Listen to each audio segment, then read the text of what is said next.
Halo. Kali ini, oh tidak, saya lupa pakai emot. Oke, biar dia turatur dulu ya. Astaga. Cut. Hai guys, kembali lagi di video saya, dan kali ini kita tidak akan bahas materi yang rumit ya. Ini paling cuma 5 menit aja videonya.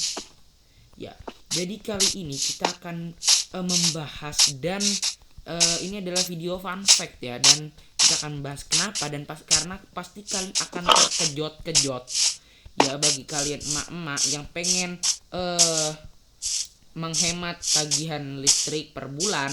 Kami ada cara, makanya tonton sampai habis ya. Caranya adalah, oke, di setting dulu guys. Nah, caranya adalah jeng. Oke guys, di sini kita lihat ada jeruk ya, yang sebenarnya ini labu. Karena di Minecraft nggak ada jeruk, jadi saya pakai labu dan ya kelihatannya mirip kok, nggak apa-apa. Nah, jadi di sini kita ada kabel-kabel yang terhubung ke labu, dan saat kita aktifkan tuasnya, nah saat kita aktifkan lampunya jadi nyala. Tapi kok bisa ya lampunya itu nyala? Kan ini jeruk, mana mungkin jeruk bisa ngeluarin listrik guys. Nah, kita akan bahas kenapa jeruk bisa menghantarkan listrik dan juga menghasilkan listrik tentunya. Jadi sebenarnya ini bener-bener bisa ya di dunia nyata, cuman lampunya yang hanya dikeluarkan dia lumayan tahan lama, tapi listrik yang dikeluarkan itu tidak cukup banyak ya, dan kita kira-kira bisa ngitung nggak banyak atau banyaknya dari redup atau terangnya lampunya, dan hasilnya lampunya itu nggak terang ya atau redup, tapi itu menandakan bahwa jeruk ini ada listrik. Wow, berarti kita selama makan jeruk ini kita dapat kekuatan listrik dong ya? Nggak gitu juga. Oke, maaf. Nah guys, jadi di sini ada tanah khusus ya untuk menyerap bahan-bahan yang diperlukan dari jeruknya. Oke. Suara apa itu ya? Kalian dengar itu berarti lagi disaring ya. Nah, oke. Kita lanjut. Nah, jadi di dalam jeruk itu ada yang namanya asam sitrat. Tapi apa itu asam sitrat? Jadi asam sitrat ini adalah senyawa yang sudah kita bahas di episode sebelumnya. Nah, di sini saya beli alat mahal ya untuk menciptakan elemen ya, yang sebenarnya memang bisa di dunia nyata pakai akselerator partikel. Cuman ini dulu supaya lebih gampang ya. Kalau di dunia nyata mana mungkin saya bisa bikin. Oke, jadi guys, kita akan bikin hidrogen dulu. Nah, ini adalah hidrogen ya, atau nggak ada neutron juga nggak apa-apa. Nah, ketika ditambah neutron ya, maka hidrogen ini bertambah jadi punya isotop atau deuterium, dan kita tambah lagi ini menjadi tritium. Nah, yang 3 nggak ada ya, berarti isotop hidrogen itu mungkin cuma bisa 2 di game ini, tapi saya nggak tahu ya, mungkin bisa sampai 3 isotopnya. Oke. Nah, jadi hidrogen netral itu terdiri dari proton dan elektron. Nah, ketika kita menghilangkan elektron dari sini, maka hanya ada proton, atau bahkan itu cuma subatomik ya, nggak juga bisa kita sebut sebagai atom hidrogen.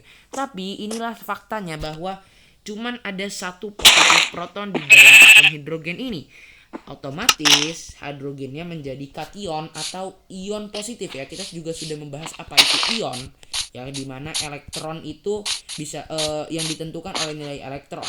Nah, karena lebih banyak positifnya berarti itu jadi ion positif, yaitu kation. Nah, terus kenapa dari asam, aduh ini domba ngancurin rumput aja ya, sabar. Pergi kalian, aduh noob banget. Pergi. Oke guys, jadi kita sambil jalan-jalan ya.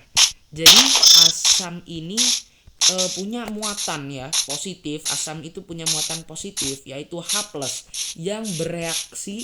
Jadi dia itu memang memiliki senyawa H+ dan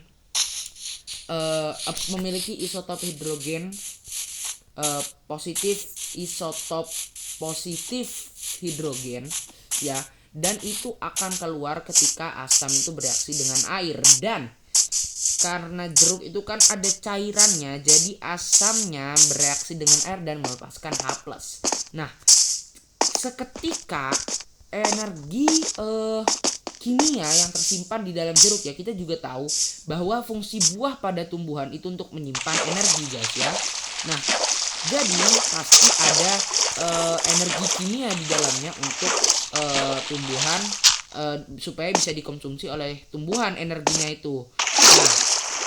Nah, jadi karena itu juga ada energi, kita bisa makan buah tersebut dan kenyang ya, nggak cuma makan abis itu nggak kenyang. Nah, berdasarkan hukum kekekalan energi atau bahkan kalian sudah belajar ini ya di kelas 4 bahwa sebenarnya energi itu nggak bisa dihancurkan atau diciptakan.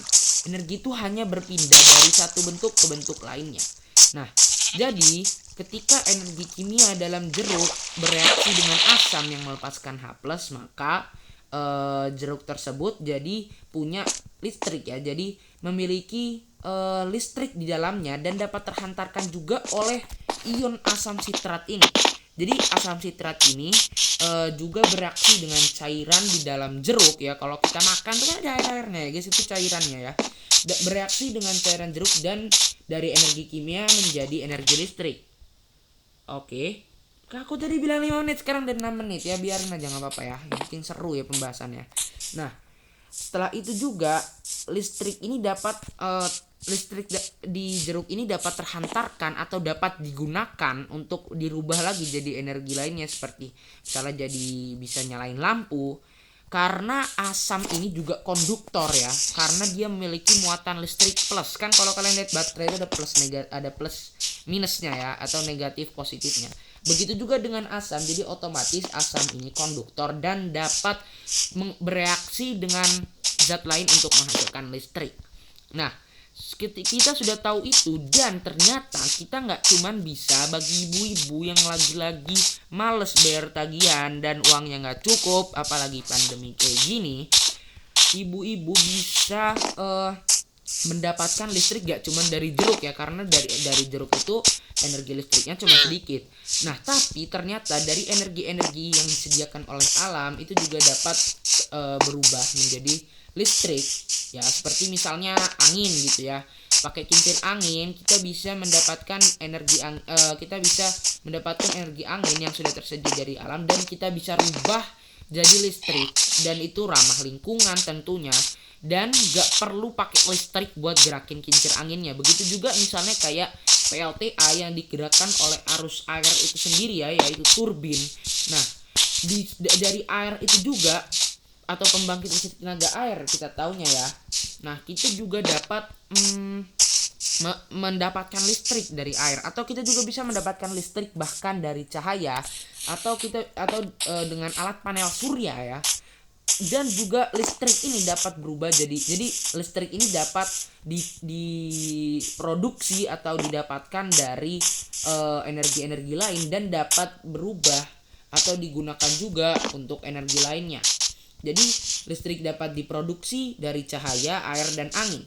Nah, terus listrik juga dapat berubah menjadi dari energi listrik ke energi gerak, yaitu misalnya kayak kipas angin. Habis itu juga energi listrik itu bisa berubah ke energi panas kayak setrika atau solder ya. Nah, jeruk kan listrik juga dapat berubah jadi energi cahaya ya. Jadi cahaya bisa jadi listrik bisa jadi cahaya, seperti misalnya kayak senter atau TV gitu ya guys ya. Nah, jadi gitu ya faktanya. Nah, nanti kalian juga saya akan bahas bahwa faktornya itu nggak cuma asam atau ion yang karena kan di dalam air itu cuma H2O ya, nggak ada ion di situ, nggak ada plus minus di situ. Jadi yang memengaruhi faktor produksi atau faktor energi listrik itu nggak cuman asam, ada faktor lainnya. Dan kita akan bahas tentang listrik dan lebih lengkapnya pada video berikutnya. Dan bye.